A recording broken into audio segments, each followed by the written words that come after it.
sports is a metaphor of life. Sa kompetisyon, lumalabas ang tunay na abilidad.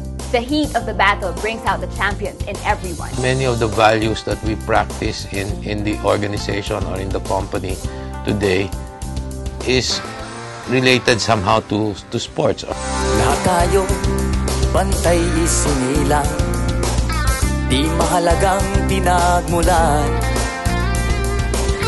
Mas matimbang ang sipag at kakayahan. Pag may teamwork, may tagumpay. Pag buong team nasa likod mo, wala kang talo.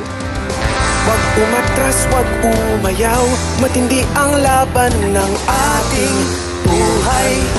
Lakasan mo pa ang paghataw, Naghihintay ng tagumpay. Ang tunay na MVP walang inuurungan. Ang hamon, harapin mo. No holds barred na. Ibuhos nyo ang lakas nyo. The kind of passion and dedication, commitment our people should have with respect to their work. We'd like them to have with respect to sports. Sa paligsakan ng buhay, wag na wag kang mananamlay. Kung ang lahat ibibigay,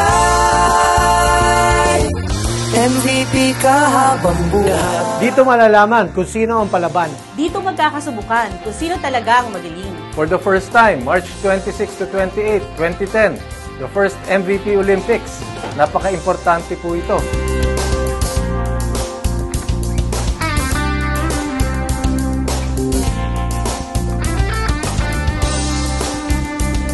Tingin mo, pang MVP ka? Pakita mo na! Lahat na kaya nyo, ibigay todo! Tayo, MVP. Ako mismo, MVP. Lahat tayo, MVP. Ako mismo, MVP. Lahat tayo, MVP. In the spirit of fair play, no? So, may the best team win. Itong MVP Olympics para sa tropa, para sa tagumpay. Ako mismo, MVP.